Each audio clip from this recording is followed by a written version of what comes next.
Alhamdulillah, wa salatu salam ala rasulillah wa ala alihi wa sahbihi wa wala.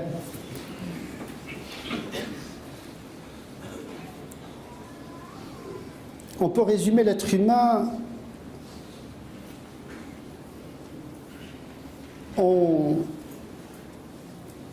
dans une raison qui commande un corps. Un aspect spirituel et un aspect animal. L'homme est doté d'un instinct de réflexion, le seul parmi les vivants d'ordre biologique qui, avant d'agir, réfléchit en principe, sauf l'aliéné, le délirant et le fou. Mais un être normalement constitué, il se distingue de l'animal par cette aptitude de réflexion avant l'action. Depuis l'art de la gouvernance jusqu'à l'action du déménagement. Pour déménager, on pense ce qu'il faut prendre, etc. Pour gouverner, il faut réfléchir. Et cette réflexion, c'est en fonction de la nature de l'action et des secteurs concernés. L'histoire humaine nous a montré que les gens s'adonnent à une réflexion en fonction de la nature de l'action qu'ils entreprennent. C'est une nature donc que de réfléchir. Cette nature a été approuvée, confirmée par l'islam. Mais pas seulement. L'islam ne se contente pas d'approuver l'instinct de réflexion.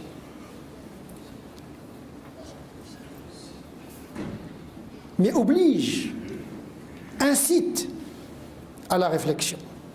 Même quand il s'agit de recevoir ses propres fondements. Parce que cet instinct, cette nature, doit être prise en considération. Et donc c'est une pratique universelle qui est valable également pour la réception de l'islam et sa mise en pratique. On n'entre pas dans l'islam tête baissée, fanatique et fou, en laissant la raison derrière. C'est pour cette raison que la fondation de l'islam se situe au niveau de la réflexion qui détermine l'adhésion. On ne peut pas être musulman si on n'est pas convaincu, si on n'a pas réfléchi, parce que c'est une action qui engage ma vie dans ce bas monde et dans l'au-delà. Donc l'action religieuse, c'est peut-être l'action certainement pour le croyant, l'action la plus importante.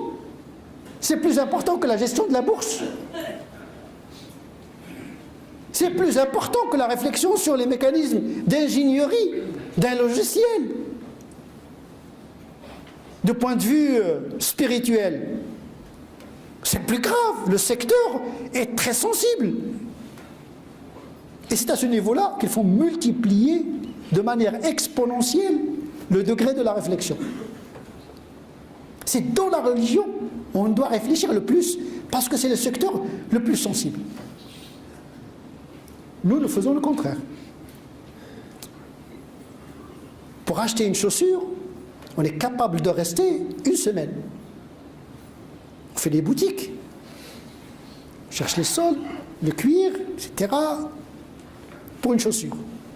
On mobilise peut-être un mois, peut-être pour rien du tout. Quelle énergie! Mais quand il s'agit de ton être, de ton Dieu, de ce que tu es, de ce que tu seras. Ah, j'ai entendu parler, j'ai consulté un site, etc. Ça, ce n'est pas de la réflexion. Ça s'appelle de la consommation passive. Ça s'appelle de la paresse. Ça s'appelle de la négligence. Ça s'appelle du jumeau-foutisme. Bien sûr, la réflexion dépend également, son degré, dépend de l'aptitude de la personne en question. Tous les gens n'ont pas le même niveau, les mêmes aptitudes de la réflexion. Il n'est pas demandé à tout le monde d'avoir la même acuité réflexive. Mais chacun doit user de sa raison. Avant même d'entrer dans la pratique, vous devez être déjà un croyant. Mais la croyance, ce n'est pas une idée qui se transmet par infusion.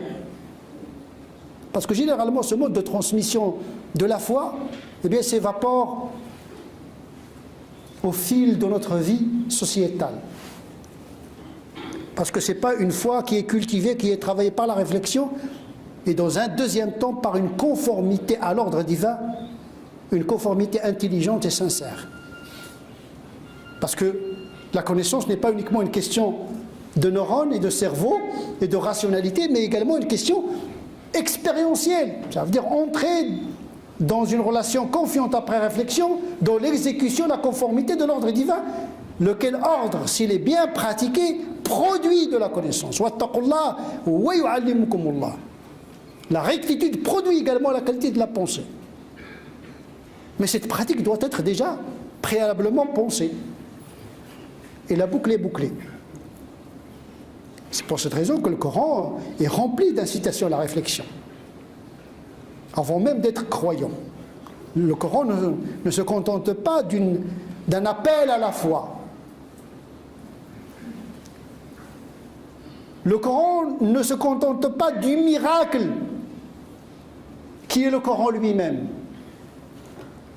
Le Coran ne se contente pas de ce que le prophète a accompli comme miracle devant ses contemporains. Mais le contenu même du Coran incite à dépasser l'attachement au miracle et au surnaturel pour contempler les mystères de Dieu déployés dans le monde. Le monde, c'est un miracle. Mais la distraction de l'esprit et la routine visuelle émoussent l'intelligence et la sensibilité. À force de s'habituer à un phénomène naturel cyclique, vous pensez que c'est normal. Non, ce n'est pas du tout normal. Plus vous méditez sur le phénomène cyclique, plus vous allez trouver que il y a des règles qui vous échappent. Nous les connaissons aujourd'hui avec les théories de l'astrophysique, les théories de la relativité, de la mécanique quantique. C'est pas évident de comprendre le monde. On pourrait dire que presque tout dans le monde est exceptionnel. Chaque respiration, chaque croissance d'une plante. Et c'est ça le vrai miracle. C'est pour cette raison que le Coran incite à la contemplation du monde, à briser la distraction de l'esprit et du regard. Quand il parle de la résurrection, il donne des exemples. C'est un vécu. Le sommeil est une petite mort. Le réveil, c'est une petite résurrection, dit le Coran, d'une certaine manière. Et donc le Coran ne se contente pas de dénoncer des vérités dogmatiques, mais il cherche l'adhésion du croyant par la réflexion. Et la pratique et l'obéissance vient après, pas avant. Ta'atullah, l'obéissance à Dieu et à son prophète, vient après la foi, et la foi vient après la réflexion et l'acceptation. C'est la démarche que le Coran a opérée avec les primo-musulmans. Ce que nous devons également faire avec nos contemporains. On ne peut pas demander aux gens de commencer la prière alors qu'ils ne savent même pas pourquoi. De quel Dieu s'agit-il? De quel homme s'agit-il? De quelle prière s'agit-il? Quel est son sens? Il faut commencer d'abord par le sens, le fond avant la forme. Parce qu'il faut savoir que les âmes préexistaient au corps. C'est le ruh qui existe avant. C'est le sens qui existe avant. Le corps n'est que là pour l'accueillir. Si vous pratiquez, c'est comme un corps qui n'a pas reçu encore l'âme. Prématuré. Et donc voué à la mort. Des pratiques cadavres. Parce que ça manque de sens et de réflexion. Et c'est ça la grandeur de l'islam du Moyen-Âge. Il y avait presque une inflation intellectuelle. Au niveau de la théologie, de la philosophie, on discutait de tout. On était même capable de faire des fatwas en matière canonique par le biais des règles grammaticales. La gymnastique, la règle linguistique, il est capable de produire des règles juridiques. Toute la performance. Qui ont pensé, civilisation, hein, une religion qui a produit une civilisation. Parce qu'elle est destinée à l'éternité, à toute l'humanité. Elle n'est pas destinée à un peuple particulier, les Arabes notamment. Mais dès le départ, elle parle à l'humanité à travers un peuple. Pas dans le sens d'obliger l'humanité à adhérer au modèle d'un peuple. Donc la prise en considération d'un peuple ne veut pas dire sa canonisation de son modèle. D'ailleurs, ce sont les Perses et les non-arabes qui ont développé toutes les disciplines religieuses de l'islam. De la théologie à la grammaire, en passant par le usul al-fiqh, ce sont des non-arabes qui ont développé ces disciplines du savoir. C'est l'accès au savoir. Une foi qui produit de l'intelligence, parce qu'elle-même, elle est le produit d'une intelligence. On est très loin de l'islam du Moyen-Âge. Le Moyen-Âge, c'était notre modernité. Là, nous sommes dans l'obscurantisme. Posez une question simple à un musulman. Vous allez trouver d'abord qu'il est un grand savant. Et comme tous les grands savants, ils n'ont pas besoin de savoir.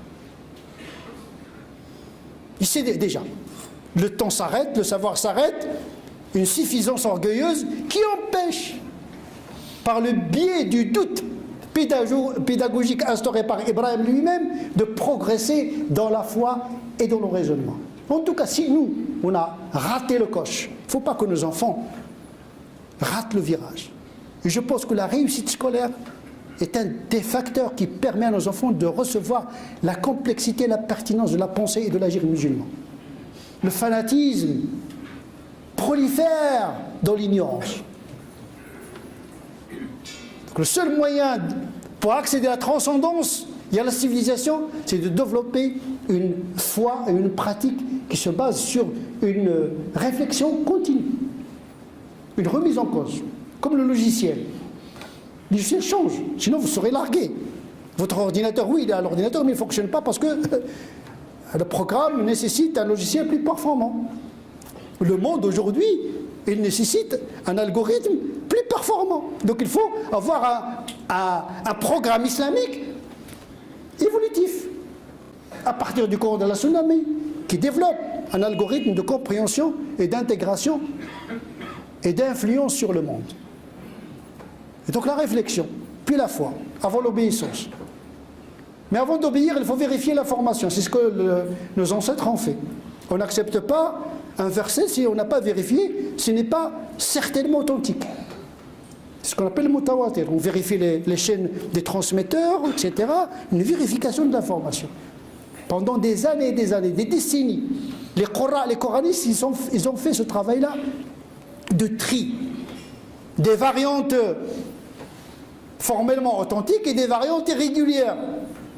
On a stocké le qira'at shadda et on a pris en considération les variantes formellement authentiques. Donc il y a un travail intellectuel même dans la compilation du texte, avant même de l'interpréter. Je ne peux pas baser toute une réflexion sur un texte qui n'est pas formellement authentique. C'est ce qu'on a fait également pour les hadiths du prophète sallallahu alayhi wa sallam. Oui, on croit au prophète, ça c'est un principe. Mais vous n'êtes pas obligé de croire à tous les hadiths qui circulent dans le monde musulman. C'est pour cette raison qu'il y a toute une discipline de ilm al-hadith. On fait le tri.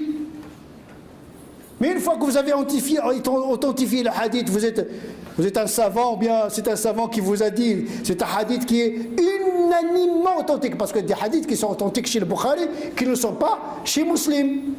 Mais s'il y a un hadith qui est authentique chez tous les savants, et rapporté de manière mutawatir comme le Coran, eh bien, c'est la matière sûre sur laquelle on peut travailler. Mais ça ne veut pas dire qu'il faut obéir sans réflexion. Une fois l'information est vraie, Dieu dit la vérité, son prophète dit la vérité. Mais mon problème, ce n'est pas dans la source de la vérité, comment je la reçois et je la comprends. Réflexion avant d'adhérer à la vérité, et réflexion après avoir reçu la vérité. C'est pour cette raison que le Coran ne se contente pas d'ordonner « faites ceci, faites cela ». Il explique le pourquoi. Man amila salihan fi nafsi, celui qui fait le bien, il le fait pour lui-même. Donc il explique que la loi elle est faite pour l'homme. Donc il faut l'interpréter dans le sens de réaliser ce qu'on appelle la maslaha, individuelle, familiale, collective, universelle, humaine, etc. Et quand il interdit le vin, mais il explique le pourquoi. Il dit oui, il y a du bien dans le vin, mais le mal l'emporte et de loin sur ses avantages. C'est le principe de précaution. C'est de dara'a. Donc toutes les choses qui risquent d'amener vers le haram, eh bien, on l'interdit par prévention. Et donc le halal et le haram, attention, ça demande également de chercher le pourquoi. Nous avons le hadith qui dit « Inna al-halal bayyin, wa inna al-haram bayyin ». L'illicite est clair, et l'illicite l'est également. Mais entre les deux, il y a des choses douteuses. Beaucoup de gens ne savent pas trancher dans les zones du doute entre le licite et l'illicite, parce qu'ils n'en ont pas les moyens. Mais ce qui va nous intéresser ici, c'est la chute du hadith, qui dit dans le corps, il y a un organe. S'il est sain, le reste du corps l'est aussi. C'est le cœur. Mais le cœur chez les Arabes, c'est l'aql.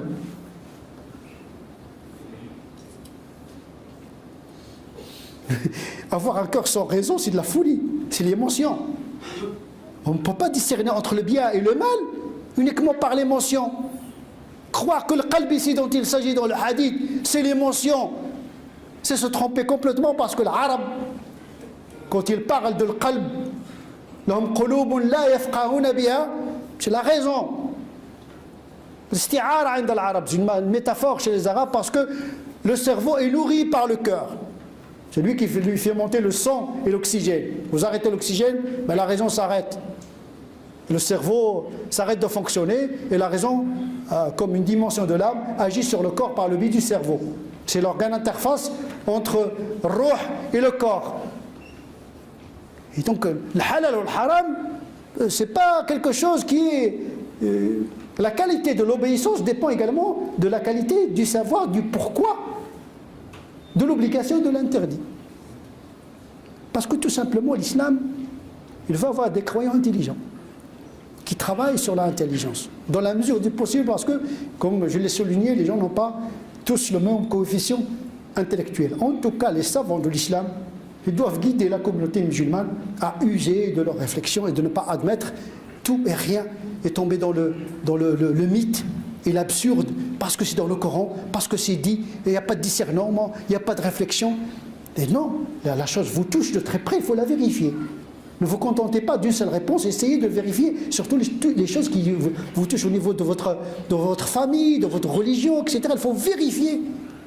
Et sachez que le principe de facilité est un principe inaugural de la loi musulmane. Si vous trouvez quelqu'un qui cherche toujours à vous rendre la vie difficile au nom de l'islam, sachez qu'il est à côté de ses babouches.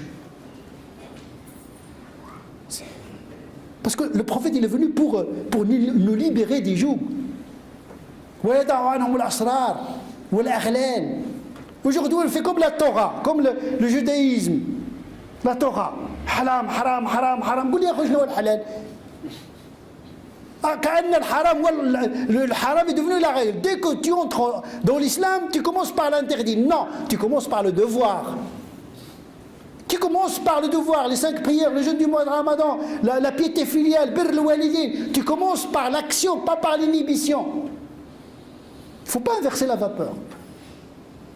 Al-qiyam bil-wajib awla min tarki النواهي ولذلك جاءت أركان الإسلام 5 إقام الصلاة ما فيها حرام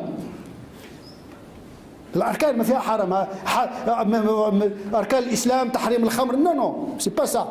qui commence d'abord par le devoir. نسأل الله عز وجل أن يجعلنا من الذين يستمعون القول فيتبعون أحسنه، أولئك الذين هداهم الله وأولئك أولو الألباب. سبحان ربك رب العزة عما يصفون وسلام على المرسلين والحمد لله رب العالمين.